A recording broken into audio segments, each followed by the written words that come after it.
नमस्कार दोस्तों, स्वागत है आपका आज के मुख्य समाचार में, जिसमें सबसे पहली और बड़ी खबर में आपको बताएंगे कि कांग्रेस ने 2024 के लिए तैयार किया रोड मैप और प्लान से बीजेपी को देगी टक्कर। दूसरी खबर में जिक्र होगा कि विकास यात्रा में शिवराज सरकार की किरकिरी, कमलनाथ ने बताया इसको मनोरंजन। चौथी खबर में आपको बताएंगे कि जनता के मुद्दों को लेकर सड़क पर उतर रही कांग्रेस, चुनावों में बीजेपी को देगी कड़ी टक्कर। चौथी खबर में जिक्र होगा कि तू तड़ाक पर अखिलेश यादव ने दिया सीएम योगी को जवाब, कहा पिता के बारे में कोई कुछ नहीं कहेगा। और पांचवी खबर में आपको बताएंगे मौसम का हाल, पहाड़ों पर बर्फबारी, मैदानी इलाकों में बारिश, मौसम पर आईएमडी का ताज़ा अपडेट आपको बताएंगे। दोस्तों, हर एक खबर की गहराई में आपको ले जाएंगे, लेकिन उससे पहले अगर आपको भी ऐसा लगता है कि 2024 में बदल रही है सरकार, तो वीडियो को लाइक, चैनल को सब्सक्राइब और बेल आइकन दबाकर कमेंट में लिखिए जय हिंद। रुक करते हैं सबसे पहली और बड़ी खबर की तरफ। कांग्रेस ने 2024 के लिए तैयार किया रोड मैप और इस प्लान से बीजेपी को दे रही है टक्कर। जी हाँ दोस्तों, आपको बता दें कि छत्तीसगढ़ के रायपुर में आयोजित कांग्रेस के 3 दिवसीय 85वें पूर्ण अधिवेशन के समापन के साथ ही 2024 में होने वाले लोकसभा चुनाव की तैयारियों को लेकर चर्चा तेज हो गई है। ये सवाल उठने लगा है कि क्या कांग्रेस ने 2023 में होने वाले विधानसभा चुनावों और 2024 चुनावों के लिए रोड मैप तैयार कर लिया है। कांग्रेस के अधिवेशन के दौरान सोनिया गांधी ने भारत जोड़ो यात्रा को कांग्रेस के लिए एक महत्वपूर्ण मोड़ बताया है और कहा है कि ये मेरे कार्यकाल की बड़ी उपलब्धि है। और इसके साथ ही कांग्रेस ने अधिवेशन में पूरब से पश्चिम तक भारत जोड़ो यात्रा 2 शुरू करने का फैसला किया है। और इसके अलावा कांग्रेस पार्टी पूरे देश में हाथ से हाथ जोड़ो अभियान चलाएगी। कांग्रेस पार्टी ने सभी स्तरों पर एससी, एसटी, ओबीसी, अल्पसंख्यक महिलाएं और 50 साल से कम उम्र के नेताओं को 50% प्रतिनिधित्व दिए जाने का फैसला किया है। कांग्रेस के इस फैसले ने सबका ध्यान अपनी ओर खींचा है। पार्टी अध्यक्ष मल्लिकार्जुन खड़गे ने भी इसे ऐतिहासिक फैसला बताया और कहा है कि आने वाले चुनावों में पार्टी को इसका फायदा मिलेगा। दोस्तों, रुक करते हैं अगली ब्रेकिंग न्यूज की तरफ, जो कि मध्य प्रदेश से आ रही है। विकास यात्रा में शिवराज सरकार की किरकिरी, कमलनाथ ने बताया इसे मनोरंजन। जी हाँ दोस्तों, मध्य प्रदेश की शिवराज सरकार की विकास यात्रा संगठन और सरकार के लिए आंखें खोलने वाली साबित हुई है। 20 दिन चली इस यात्रा का बीजेपी संगठन और सरकार को गांव-गांव तक पहुंचाना था, लेकिन गांव में पहुंचने पर कई जगह भारी विरोध हुआ। एक आंकड़े के मुताबिक 20 से ज्यादा बीजेपी के विधायकों को मतदाताओं का विरोध झेलना पड़ा और कांग्रेस नेता और पूर्व मुख्यमंत्री कमलनाथ ने इसे मनोरंजन यात्रा बताया। वहीं बीजेपी के प्रदेश अध्यक्ष बीडी शर्मा इस यात्रा के परिणाम से खुश हैं और दावा कर रहे हैं कि इससे मिला फीडबैक काम आएगा। वहीं अशोकनगर के मुंगावली में मंत्री विजेंद्र यादव विकास यात्रा लेकर गए, लेकिन उन्होंने कुर्ता उतार दिया क्योंकि किसी ने उन पर खुजली करने वाली कौच की फली का पाउडर डाल दिया। दोस्तों, रुक करते हैं अगली ब्रेकिंग न्यूज की तरफ। जनता के मुद्दों को लेकर सड़क पर उतर रही है कांग्रेस, चुनाव में बीजेपी को देंगे कड़ी टक्कर, सुप्रिया श्रीनेत का बयान। जी हां दोस्तों, कांग्रेस प्रवक्ता सुप्रिया श्रीनेत ने मंगलवार को कहा कि मुझे गर्व है कि कांग्रेस के अलावा ऐसा कोई दल नहीं जहां 9000 डेलीगेट्स ने लोकतांत्रिक तरीके से अपना अध्यक्ष चुना हो। उन्होंने कहा कि लोकतंत्र को जीवित रखने के लिए जीता जागता और प्रखर विपक्ष बहुत जरूरी होता है। कांग्रेस लगातार ये जिम्मेदारी निभा रही है। ब्लॉक अध्यक्ष से पार्टी अध्यक्ष बने, हमें दलित शोषण वर्ग को प्रधानता दी और कोई अन्य पार्टी श्रेय नहीं ले सकती। दोस्तों, आपको बता दें कि कांग्रेस नेता ने कहा कि पार्टी ने फैसला किया है कि वो इस साल होने वाले विधानसभा चुनावों और अगले साल होने वाले लोकसभा चुनाव में बीजेपी को कड़ी टक्कर देगी। पार्टी ने दावा किया कि इसने 2019 के लोकसभा चुनाव के बाद 3 बड़े कदम उठाए हैं। दोस्तों, रुक करते हैं अगली ब्रेकिंग न्यूज की तरफ। तू तड़क पर अखिलेश यादव ने दिया सीएम योगी को जवाब, कहा पिता के बारे में कोई कुछ नहीं कहेगा। जी हाँ दोस्तों, आपको बता दें कि यूपी विधानसभा बजट सत्र में पिछले दिनों सीएम योगी आदित्यनाथ और नेता प्रतिपक्ष अखिलेश यादव के बीच जबरदस्त गहमा-गहमी हो गई थी, जिसके बाद नौबत तू तड़ाक तक पहुंच गई और सीएम योगी ने उनके पिता मुलायम सिंह यादव तक का जिक्र कर दिया था, जिस पर अब सपा अध्यक्ष ने पलटवार किया है। बजट पर चर्चा के दौरान अखिलेश यादव ने कहा कि नेता सदन ने अगर किसी के पिता के बारे में कहा है तो दूसरा भी बोलेगा, लेकिन नेताजी ने मुझे ऐसी शिक्षा नहीं दी है। अखिलेश यादव ने कहा कि अगर आप चाहते हैं कि ये परंपराएं चलें तो आपको भी उन्हें मानना होगा, लेकिन आपने कई रीति रिवाजों का पालन नहीं किया। नेता सदन ने जो कुछ बोला वो फ्लोर पर नहीं आना चाहिए। किसी के पिता के बारे में कुछ कहेगा तो दूसरा भी कहेगा। अगर आप परंपरा की बात कहेंगे तो आपने भी कई रीति रिवाज नहीं माने हैं, लेकिन हम उस पर चर्चा करना नहीं चाहते क्योंकि नेताजी ने हमें ऐसी शिक्षा नहीं दी है। रुक करते हैं अगली ब्रेकिंग न्यूज की तरफ। पहाड़ों पर बर्फबारी, मैदानी इलाकों में बारिश, मौसम पर आईएमडी का आ गया है ताज़ा अपडेट। जी हाँ दोस्तों, देश के ज़्यादातर राज्यों में गर्मी की शुरुआत हो गई है। कुछ राज्यों में तो तापमान 35 से 37 35 डिग्री के बीच पहुंच गया है। और इस बीच मौसम विभाग ने जानकारी दी है कि एक ताज़ा पश्चिमी विक्षोभ 28 फरवरी से एक्टिव होगा, जिसका असर पश्चिमी हिमालयी क्षेत्र पर नजर आएगा। आईएमडी के मुताबिक 28 फरवरी से 2 मार्च तक कई पहाड़ी इलाकों में बारिश या बर्फबारी की गतिविधियां देखने को मिल सकती हैं। वहीं दोस्तों मौसम विभाग की माने तो देश की राजधानी दिल्ली में न्यूनतम तापमान 13 डिग्री और अधिकतम तापमान 32 डिग्री दर्ज किया जा सकता है। वहीं दिल्ली में आंशिक तौर पर बादल छाए रह सकते हैं। 1 मार्च को राजधानी दिल्ली में हल्की बारिश देखने को मिल सकती है। दोस्तों रुक करते हैं अगली ब्रेकिंग न्यूज की तरफ। केंद्रीय मंत्री के काफिले पर हमले में बंगाल पुलिस ने बीजेपी के ही 22 कार्यकर्ताओं को कर लिया अरेस्ट, पार्टी बिफरी। जी हाँ दोस्तों, केंद्रीय गृह राज्य मंत्री निश्चित प्रामाणिक के काफिले पर हुए हमले को लेकर बंगाल पुलिस ने भाजपा के ही 22 कार्यकर्ताओं को गिरफ्तार कर लिया है। इसे लेकर बीजेपी नेता भड़के हुए हैं। भगवा दल का आरोप है कि जांच को सत्ताधारी तृणमूल कांग्रेस प्रभावित कर रही है।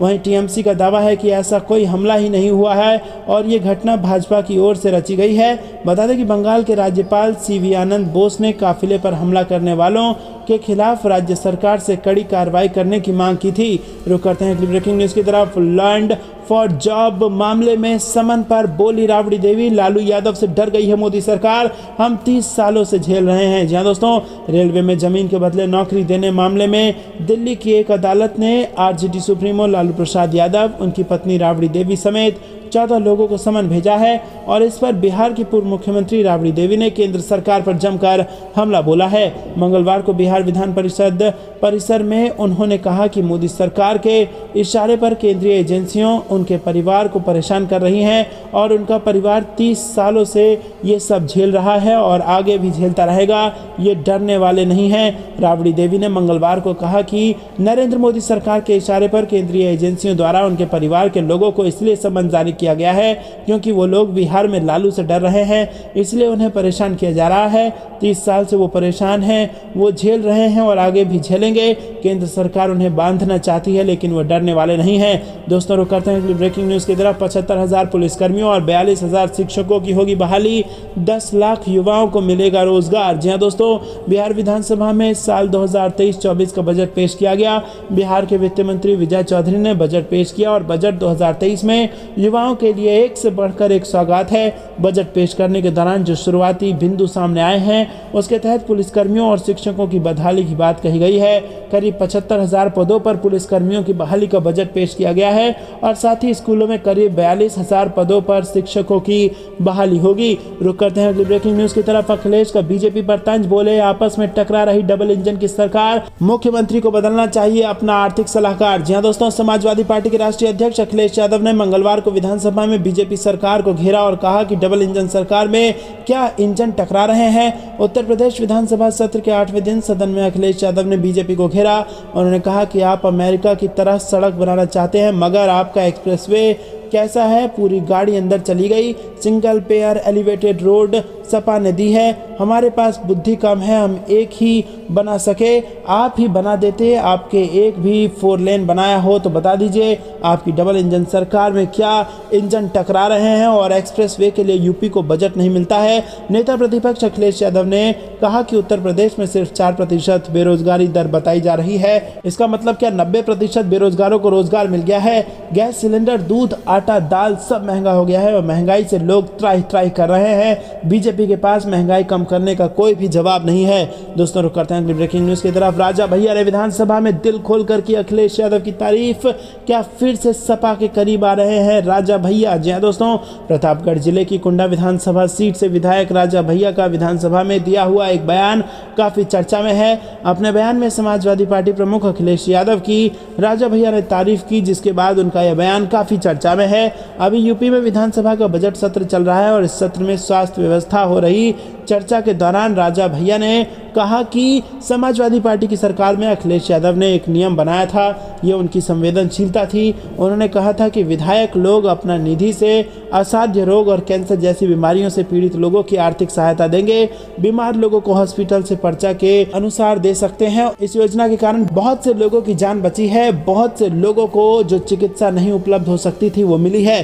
दोस्तों रुक करते हैं अगली ब्रेकिंग न्यूज की तरफ। यात्री को लेकर पीएम मोदी के बयान पर खड़गे का पीएम मोदी पर पलटवार, पूछा आपके परम मित्र ने किसकी छतरी की छाया के नीचे देश का सब कुछ लूट लिया। जी हाँ दोस्तों, आपको बता दें कि कांग्रेस अध्यक्ष मल्लिकार्जुन खड़गे ने पीएम मोदी पर पलटवार किया है। दोस्तों आपको बता दें कि एक फोटो वायरल हो रही थी जिसमें सोनिया गांधी को छतरी के नीचे रखा गया था और मल्लिकार्जुन खड़गे धूप में बिना छतरी के खड़े थे और इसी पर पीएम मोदी ने सवाल उठाया कि इतने अनुभवी और पुराने नेता को छतरी नहीं मिली और इनका अपमान किया गया है। और बस इसी का पलटवार मल्लिकार्जुन खड़गे ने करते हुए एक ट्वीट किया है और ट्वीट में उन्होंने लिखा है कि किसकी छतरी की छाया के नीचे आपके परम मित्र ने देश के आकाश से लेकर पाताल तक सब कुछ लूट लिया। हम तो तिरंगे की छांव में खड़े कांग्रेसी हैं जिसने कंपनी राज को हराकर देश को स्वतंत्र बनाया और देश को कंपनी राज कभी बनने नहीं देंगे।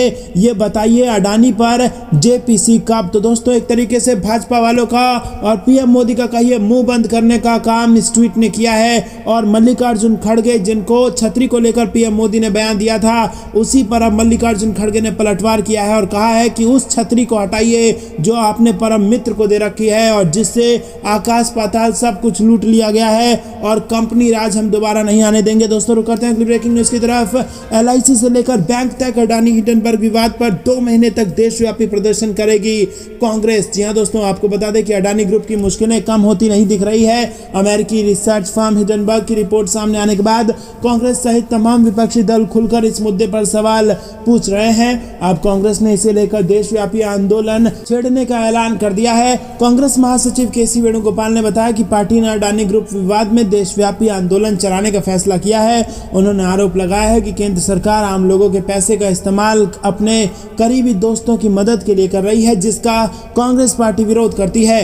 कांग्रेस पार्टी ने अपना आंदोलन तेज करने और इस मुद्दे को सीधे जनता के बीच ले जाने का फैसला किया है। प्रदेश कांग्रेस कमेटियों को सभी जिलों में प्रेस कॉन्फ्रेंस आयोजित करने को कहा गया है और जहां राज्य के वरिष्ठ नेता मीडिया को संबोधित करेंगे और इसके बाद सभी राज्य इकाइयां अलग अलग स्तरों पर आंदोलन की गतिविधियों का आयोजन करेंगी। रुक करते हैं अगली ब्रेकिंग न्यूज की तरफ। मुझे दे दो सीबीआई, 2 घंटे में मोदी अडानी होंगे गिरफ्तार। मनीष सिसोदिया की गिरफ्तारी पर भड़के संजय सिंह। जी हां दोस्तों, दिल्ली की डिप्टी सीएम मनीष सिसोदिया की गिरफ्तारी के विरोध में आम आदमी पार्टी का विरोध प्रदर्शन जारी है और इसी बीच आम आदमी पार्टी के राज्यसभा सांसद संजय सिंह ने केंद्र की बीजेपी पर सरकार पर तानाशाही रवैये का आरोप लगाया और उन्होंने कहा कि भाजपा दिल्ली के मुख्यमंत्री अरविंद केजरीवाल की छवि खराब करने की कोशिश कर रही है। संजय सिंह ने दावा किया कि अगर मुझे सीबीआई और ईडी दे दें तो 2 घंटे के भीतर मोदी और अडानी और अमित शाह गिरफ्तार हो जाएंगे। दिल्ली शराब नीति मामले में सीबीआई द्वारा गिरफ्तार किए गए सिसोदिया के समर्थन में रविवार को सीबीआई कार्यालय के बाहर प्रदर्शन करने के लिए सिंह और आम आदमी पार्टी के नेताओं को घंटों पूछताछ के बाद हिरासत में लिया गया था। और अपनी रिहाई के बाद एएनआई से बात करते हुए संजय सिंह ने आरोप लगाया कि भाजपा दिल्ली के सीएम को बदनाम करने का प्रयास कर रही है लेकिन केजरीवाल और उनकी पार्टी का नाम खराब करने के बीजेपी के सभी प्रयास फेल हो जाएंगे। रुक करते हैं अगली ब्रेकिंग न्यूज की तरफ। केजरीवाल का सनसनीखेज दावा, कहा सिसोदिया की गिरफ्तारी के खिलाफ थे सीबीआई अफसर, दबाव में करना पड़ा अरेस्ट। जी हां दोस्तों, दिल्ली के डिप्टी सीएम मनीष सिसोदिया की गिरफ्तारी के बीच सीएम अरविंद केजरीवाल ने सनसनीखेज दावा किया है। आबकारी नीति के मामले में हुई गिरफ्तारी के बाद अरविंद केजरीवाल ने मनीष सिसोदिया को निर्दोष बताया था। अरविंद केजरीवाल ने दावा किया है कि ज्यादातर सीबीआई अधिकारी मनीष सिसोदिया की गिरफ्तारी के खिलाफ थे। केजरीवाल का कहना है कि बिना किसी सबूत के भी सिसोदिया को गिरफ्तार करना पड़ा क्योंकि राजनीति दबाव काफी ज्यादा था। रुक करते हैं अगली ब्रेकिंग न्यूज की तरफ। कमलनाथ के नेतृत्व में लड़ा जाएगा मध्य प्रदेश का विधानसभा चुनाव। जी हां दोस्तों, छत्तीसगढ़ की राजधानी रायपुर में हुए महाधिवेशन के दौरान स्पष्ट संकेत दे दिया गया है कि कमलनाथ ही मध्य प्रदेश के नाथ होंगे। विधानसभा चुनाव उन्हीं के नेतृत्व में लड़ा जाएगा। सीएम पद का चेहरा भी कमलनाथ होंगे। महाधिवेशन के दौरान नाथ को एक के बाद एक अहम जिम्मेदारी मिली और उससे पार्टी हाईकमान की मंशा स्पष्ट दिखी। उन्हें आर्थिक प्रस्ताव पेश करने की जिम्मेदारी मिली। महाधिवेशन के अंतिम दिन यानी कि रविवार को लिए गए निर्णय का समर्थन जुटाने की जिम्मेदारी भी मिली है। दोस्तों रुक करते हैं ब्रेकिंग न्यूज की तरफ। पंजाब हरियाणा में बारिश तो उत्तराखंड में बर्फबारी का अलर्ट। मौसम पर लेटेस्ट अपडेट। जी हां दोस्तों, देश के ज्यादातर इलाकों में तापमान बढ़ने के साथ गर्मी की शुरुआत हो चुकी है और इसी बीच मौसम विभाग ने पहाड़ी इलाकों खासकर उत्तराखंड के अलग अलग हिस्सों में भारी बारिश और बर्फबारी का अलर्ट जारी कर दिया है। वहीं उत्तराखंड के मैदानी इलाकों में ओलावृष्टि की चेतावनी है। मौसम विभाग ने पहाड़ी जिलों में बारिश और मैदानी इलाकों में ओलावृष्टि का येलो अलर्ट जारी कर दिया है। मौसम विभाग की माने तो अगले 4 दिन के लिए पहाड़ी जिलों में बारिश और मैदान में ओलावृष्टि जारी रह सकती है। आईएमडी ने उत्तरकाशी, चमोली व पिथौरागढ़ में बारिश और बर्फबारी की संभावना जताई है। वहीं 27 और 28 फरवरी को गढ़वाल मंडल के पहाड़ी जिलों में, कुमाऊं के पिथौरागढ़ व बागेश्वर में हल्की बारिश या बर्फबारी हो सकती है। रुक करते हैं ब्रेकिंग न्यूज की तरफ। देश में तीसरे पायदान पर बिहार, सिर्फ आंध्र और राजस्थान आगे। डेवलपमेंट में इंडिया से भी तेज है रफ्तार। जी हाँ दोस्तों, आपको बता दें कि बिहार के वित्त मंत्री विजय चौधरी ने आर्थिक सर्वेक्षण पेश किया। 28 फरवरी को बिहार का बजट पेश करेंगे और विधानमंडल में राज्यपाल के अभिभाषण के बाद वित्त मंत्री विजय कुमार चौधरी ने बिहार आर्थिक सर्वेक्षण 2022-23 की रिपोर्ट सदन में रखा और पेश किए गए आर्थिक सर्वेक्षण में बताया गया है कि बिहार काफी तेजी से आगे बढ़ रहा है। केंद्र की सहायता नहीं मिलने के बावजूद नीतीश कुमार के कुशल नेतृत्व की वजह से विकास दर में तेजी दर्ज की जा रही है। रुक करते हैं अगली ब्रेकिंग न्यूज की तरफ। हाथ जोड़कर कहते हैं एलजी मनोज सिन्हा को हटाओ, पीएम मोदी और अमित शाह से कश्मीरी पंडितों की अपील। जी दोस्तों, पुलवामा में कश्मीरी पंडितों की आतंकियों द्वारा गोली मारकर हत्या किए जाने से गुस्साए लोगों ने उपराज्यपाल मनोज सिन्हा के खिलाफ इस्तीफे की मांग की है। कश्मीरी पंडित संघर्ष समिति से जुड़े लोगों ने पीएम नरेंद्र मोदी और होम मिनिस्टर अमित शाह से मांग की है कि कश्मीर में पंडितों की सुरक्षा पुख्ता की जाए। यही नहीं, उन्होंने एलजी मनोज सिन्हा को भी पद से हटाने की मांग की है। कश्मीरी पंडितों के संगठन ने बयान जारी कर कहा कि कश्मीरी पंडित संघर्ष समिति आपसे हाथ जोड़कर यह अपील करती है कि वो अपने निजी एजेंडे को छोड़कर इस समस्या को गंभीरता से लें। उपराज्यपाल मनोज सिन्हा को तत्काल हटाया जाए। शुरू करते हैं ब्रेकिंग न्यूज की तरफ। होली पर यात्रियों को तगड़ा झटका। यूपी, बिहार समेत कई राज्यों में जाने वाली लगभग 400 ट्रेनें रद्द। जी हाँ दोस्तों, होली का त्योहार नजदीक है, ऐसे में लाखों लोग ट्रेन से अपने घर तक का सफर पूरा करते हैं, लेकिन इस बार शायद ही किसी का ट्रेन से अपने घर जाने का सपना पूरा हो पाएगा, क्योंकि रेलवे ने होली से पहले 4 मार्च तक की सभी ट्रेनें कैंसिल कर दी हैं। और जानकारी के मुताबिक ये ट्रेनें अलग अलग रूट पर कैंसिल की गई हैं और साथ ही ट्रेनों में टिकट बुक कर चुके यात्रियों को जल्द उनके अकाउंट पर रिफंड भेज दिया जाएगा। वहीं Indian railway catering and tourism corporation यानी कि IRCTC हर दिन विभिन्न कारणों से ट्रेनों को रद्द करता है। दोस्तों, रुक करते हैं ब्रेकिंग न्यूज की तरफ। अखिलेश यादव का अडानी मामले पर बड़ा बयान। बोले बीजेपी बताए क्या अपने मित्रों के साथ खड़े हैं या नहीं। जी हाँ दोस्तों, अडानी मामले पर सपा प्रमुख अखिलेश यादव का बड़ा बयान सामने आया है और बीजेपी पर उन्होंने निशाना साधा। मीडिया से बातचीत के दौरान उन्होंने कहा कि अगर SBI, LIC के अधिकारियों ने निजी कंपनियों में पैसा लगाया तो उन अधिकारियों के खिलाफ जांच कर उन्हें जेल भेजना चाहिए। सपा सुप्रीमो अखिलेश यादव ने गौतम अडानी का नाम लिए बगैर भाजपा पर सवाल उठाया। उन्होंने कहा कि जेल वो जा रहे हैं जो सुधार कर रहे हैं, मित्र की पहचान बुरे दिन में होती है। दोस्तों, रुक करते हैं ब्रेकिंग न्यूज की तरफ जो कि बिहार से आ रही है। मिशन 2024 के लिए बिहार में पूर्णिया की तरह अब 4 और महारैली करेगा महागठबंधन। जी हाँ दोस्तों, आपको बता दें कि बिहार में सियासी तापमान चढ़ा हुआ है। बीते दिन 25 फरवरी को महागठबंधन ने पूर्णिया में विशाल रैली का आयोजन किया और इस रैली में महागठबंधन समर्थकों का हुजूम जमा हुआ। दूर दराज से समर्थकों का जुटान रंगभूमि मैदान के कार्यक्रम में हुआ। ये पहली बार देखने को मिला कि 7 दलों के शीर्ष के नेता एक साथ एक मंच पर रहे और एकजुट होने का संदेश दिया। वहीं अब इस रैली ने महागठबंधन का उत्साह बढ़ा दिया है और इसी तर्ज पर अब 4 और रैली करने की योजना बन रही है। दोस्तों, रुक करते हैं ब्रेकिंग न्यूज की तरफ। महाधिवेशन के मंच से भाई बहन ने बीजेपी को ललकारा। राहुल गांधी बोले आज तक मेरा कोई अपना घर नहीं। जी हां दोस्तों, कांग्रेस पार्टी के 85वें महाधिवेशन में पार्टी सांसद राहुल गांधी और उनकी बहन और पार्टी महासचिव प्रियंका गांधी ने बीजेपी की केंद्र सरकार पर जमकर निशाना साधा। कांग्रेस महाधिवेशन में राहुल गांधी ने भारत जोड़ो यात्रा के बारे में, अपने अनुभवों के बारे में लोगों से बात की और राहुल गांधी ने कहा कि काफी फिट होने के बावजूद कन्याकुमारी से कश्मीर की इस यात्रा के दौरान कई ऐसे मौके आए जब उनको भारी दर्द से जूझना पड़ा था। राहुल गांधी ने कहा कि उन्होंने अपने इस भारत जोड़ो यात्रा के दौरान काफी कुछ सीखा और इस यात्रा में उन्होंने देश के हर वर्ग के हजारों लोगों से मुलाकात की और राहुल गांधी ने कहा कि इस यात्रा में वो किसानों से मिले और उनके दर्द को महसूस किया। राहुल गांधी ने यह भी कहा कि आज तक उनके पास अपना कोई घर नहीं है। राहुल गांधी ने कहा कि जब 1977 में वो महज 6 साल के थे तो उनको सरकारी घर छोड़ना पड़ा था। इसी के साथ राहुल गांधी ने कहा कि मुझे चुनाव के बारे में कुछ नहीं पता था। दोस्तों, रुक करते हैं अगली ब्रेकिंग न्यूज की तरफ देश को नुकसान पहुंचाकर पूरी इंफ्रास्ट्रक्चर को हड़प रहा है अडानी ग्रुप। रायपुर में गरजे राहुल गांधी। जी हां दोस्तों, आपको बता दें कि ये बड़ी खबर आ रही है। राहुल गांधी दिन पर दिन भाजपा के लिए खतरनाक और आक्रामक होते जा रहे हैं। राहुल गांधी ने रविवार को कहा कि सच सामने आने तक पार्टी गौतम अडानी के बारे में सवाल पूछती रहेगी। उन्होंने संसद में उद्योगपति का समर्थन करने के लिए भारतीय जनता पार्टी के नेताओं को भी आड़े हाथों लिया और उन्होंने ये भी कहा कि पार्टी को भारत जोड़ो यात्रा के माध्यम से शुरू की गई तपस्या को आगे बढ़ाने के लिए एक नई योजना तैयार करनी चाहिए और वो पूरे देश के साथ इसमें शामिल होंगे। और इसके साथ ही उन्होंने इस तरह की एक अन्य यात्रा का भी संकेत दे दिया।